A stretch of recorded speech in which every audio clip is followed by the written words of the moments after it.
Hello to all you internet connoisseurs of all things miniatures rambling. I'm rambling on as usual. I'm Dakian. This is Monday, the 2nd of March, 2020.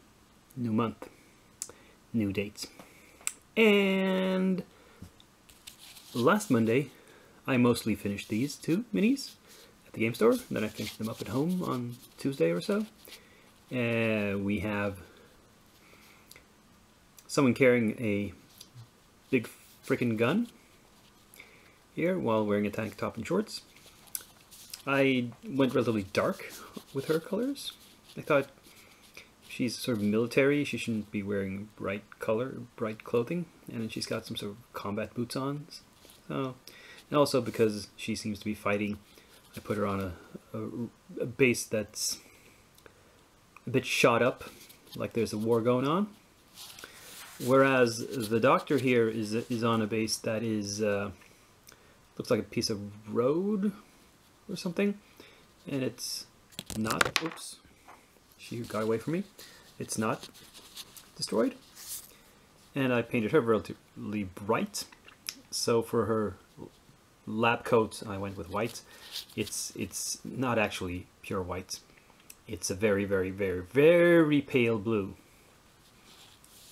But I think it reads as white at a distance.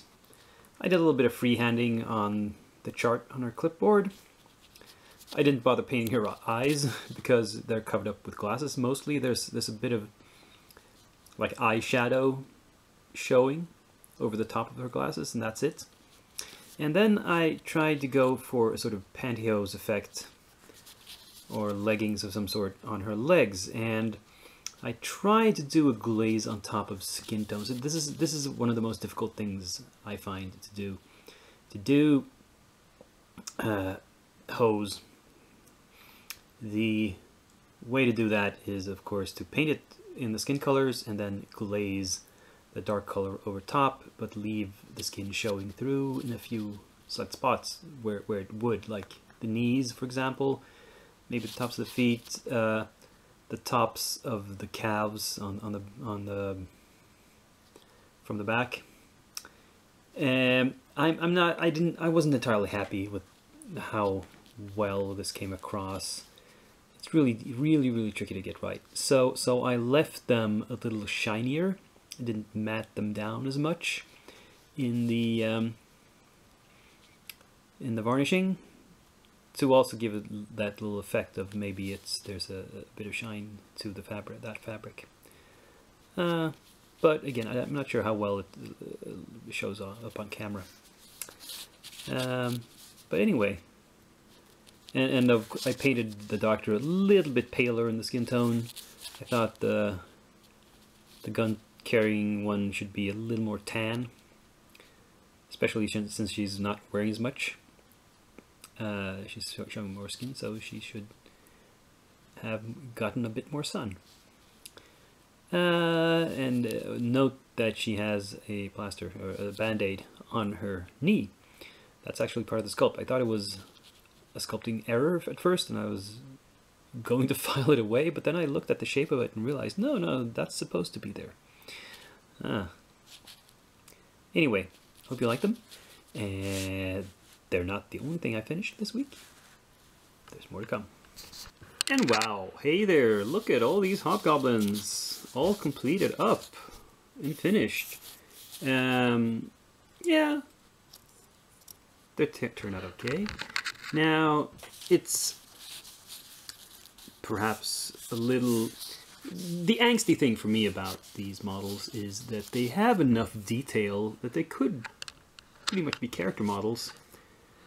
But there's so many of them, I can't spend enough time on each of them. I gotta get through these quickly. So I pull out all my speed painting techniques and I try to make them as, you know, as tabletop ready as I can in as little time as possible. You know, a few guys I have to add extra details. Like, for instance, this guy who has a severed elf head on his belt. I had to add some blood effects to that because you gotta do that. but otherwise, and that took a few minutes more of work. but otherwise I'm going fast and dirty, but still enough that it looks reasonably good. And well, you know, once we get to the still pics, you can be the judge of how well I did. And you know, in hindsight, maybe the fist straps here are a brown that's kind of close to his skin color. Oh well. The shading makes them stand out anyway. It looks like, I think you get the idea of what it's supposed to be. And you know, I could have gone for like painting the pouches different colors, but it seems overkill on this dude. I already went with a lot of different colors on the hood and the cloak and the robes, just to make it all kind of different. So I think we can call it good enough, hopefully. So we have a variety of old and new projects here. The Slotty are actually almost done, especially the blue guy, because he's not wearing any clothing or anything else. So he's pretty much finished, like 90%. The others are somewhere more like 75, 80% done. Slapped some more metallic paint onto these ladies, but not much else happened. I started the koalas. I took them to the game store last week, but basically I only did the fur on them, and then sort of stopped. Well, I've done the axe as well, so they're still in the works. And then we have new ladies from Hasselfree and the Ghoul or Ghast or whatever. I did very simple bases. I just did dirt bases and added a little piece of scenery to each of them. Here we have a chopped off arm. This is from my bits box, from some other model, unused arm. I'm gonna add some blood and gore, of course, to make it look like it's ripped off. For each of the ladies, I put a different animal skull on the base, which comes from a small pack of resin animal skulls they have for some reason. I tend to buy these little scenery things occasionally. But I'm having second thoughts. I don't think I want to bring these bare naked ladies to the game store to paint. It feels a bit, I don't know. There could be kids there, so to speak. So what I think I'm going to do is actually take some of my half-finished projects. I'm thinking the koalas and the genies, those 4 minis, bring those to the store and for the painting evening and finish them up and paint the rest at home.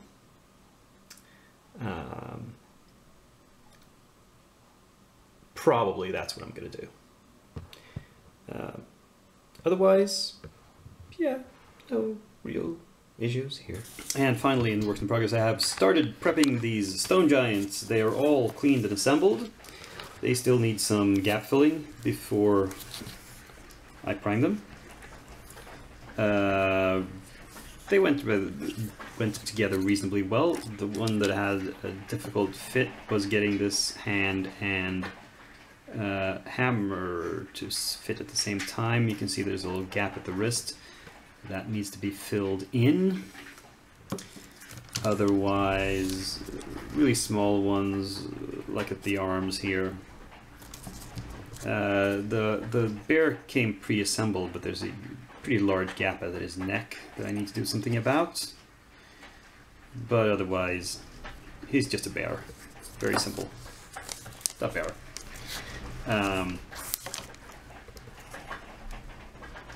Cool giants and a female stone giant. I've never seen that before.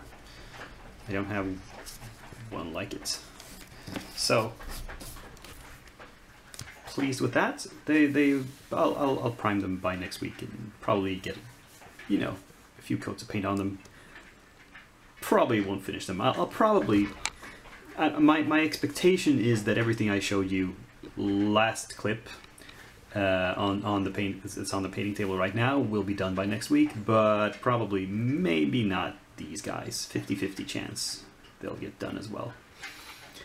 So we're gonna have to start some new projects. Let's see after the break.